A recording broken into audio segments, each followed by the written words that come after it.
Welcome back to Aliya Yomi. Today we're going to be learning together Balak Revi'i, the fourth Aliya in Parshas Balak. The topic of this Aliya is Bilaam's first blessing. In overview, it is 15 psukim long, running from Perek Chof Beis Lametes to Chof Gimel Yud Beis. Here's a basic summary of the Aliya, and then we'll take a few points to ponder to get in a little bit more depth. So Balak takes Bilaam to a place called Kiryas Chutzos, and he brings a number of sacrifices there. In the morning, they move to a place called Bamos Baal, the sacrificial area of Baal, where they could see part of the nation of Israel from that standpoint. Bilaam at this point commands Balak to build 7 altars, and upon which he will bring 7 oxen and 7 ram. Bilaam then says he would like to walk around and perhaps Hashem would chance upon him, and that's what happens. He goes off for work, Vayikar Hashem chances upon or comes upon Bilaam, tells him what to say. And off he goes, he comes back to Balak, he returns to him, and he gives him the following parable. Here's sort of general summary. It's obviously the words require a lot more depth. Every letter, every word over here is of great significance. We're not going to be able to cover most of the depth in our very short time. So he says that he's been summoned to curse Israel, but he can't curse what Hashem is not cursed. He cannot curse when Hashem is not angry. Hashem, what Hashem is not angry over. He sees the nation and he says, I said from the very beginning, they're a nation that dwells apart. They're not included among the other nations. He notes the vast numbers of Israel, and he wants to his end, Tiyachrisi, and by end be like theirs as well. Let me die like them and let me be buried like them.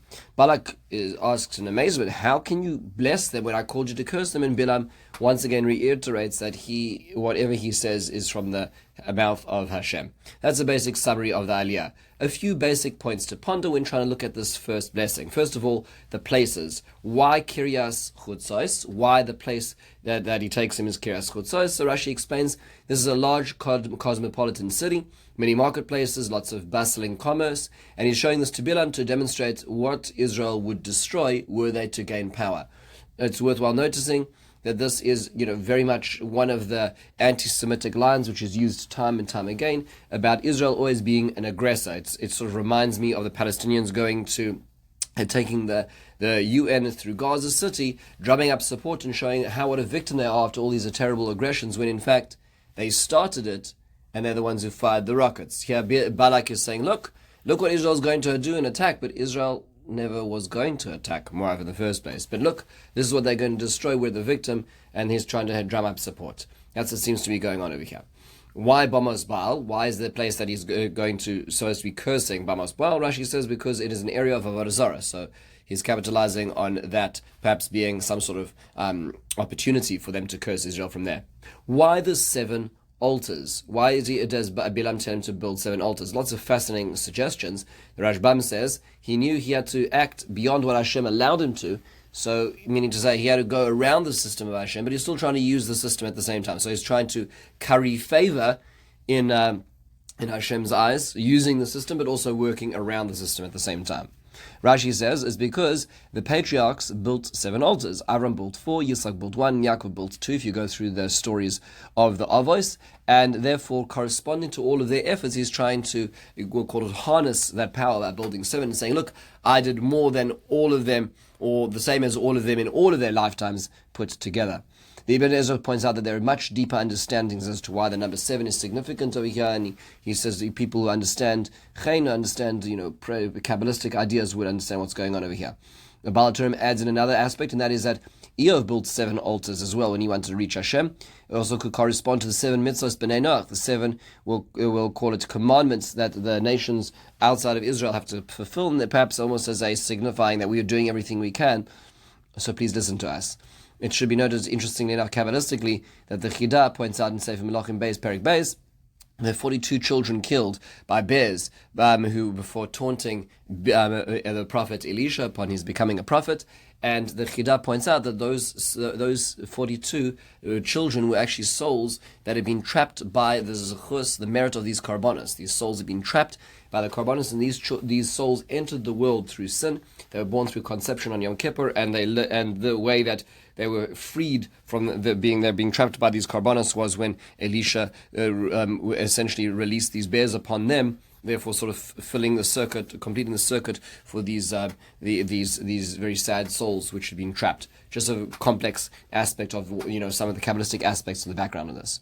Now, another question. Why is it that he only shows him a part of the people? So it's very important to notice that when you want to criticize anyone or anything, just make sure you don't have the full picture.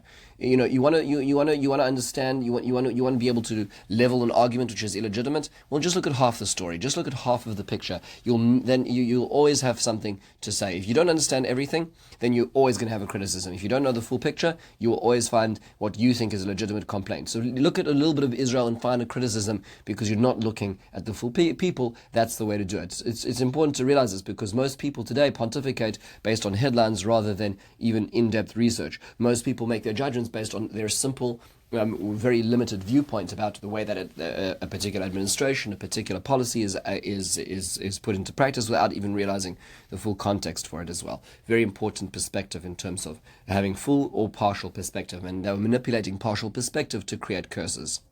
Now, how was it that Bilaam actually received prophecy? It's important that his notion was the idea of Ulai Kore Po, maybe Hashem will chance upon me, as opposed to Vayikra, where Hashem directly called to Moshe. Here he was called upon indirectly, almost as happenstance. Hashem doesn't want to even give him the honor of interacting with him directly, and that's why it's Vayikar, it's Mikre. It is happenstance in which he interacts with him as well.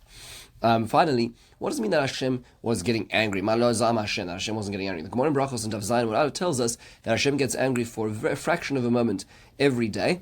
And what Bilaam was looking to do was to utilize that moment, start his curses in that moment, either say a very short curse or start his curses in that moment and use that aperture as the place to curse Israel. Hashem did not get angry that day. That sounds very strange. What's going on? Does it mean Hashem's getting angry? So Rav Kook in his Pirush on the Gemara, Ein Ayah, and Gemara in Brachos explains that there's always a place for anger, meaning anger is a bad habit and is a bad characteristic, but there are times that a person can employ it in the right way, at the right moment, for the right result. And that's a very, very fraction of a moment in existence. That reflects itself in humanity. There's times in humanity where anger is appropriate, but it's a very small fraction of the time. And that Hashem's anger, so to speak, is dependent on, we'll call it the corruption or the anger in the people. What Bilaam was looking to do was to expand the corruption in the people, which would reflect the anger in Hashem's world, which means to say it's not so much about doing hocus pocus with Hashem, but it's really about trying to find an aperture in the people. Let's try to manipulate, expand some aspect of anger which reflects itself in distaste and sin in the people. Let's try to expand that, which will lead to more anger in Hashem. But they were at such a high level that was not a successful plan. These are some of the main points in this Aliya. We can now conclude the first blessing of Bilaam, and we'll move into the second one in Aliya Chameshi. Have a wonderful and meaningful day.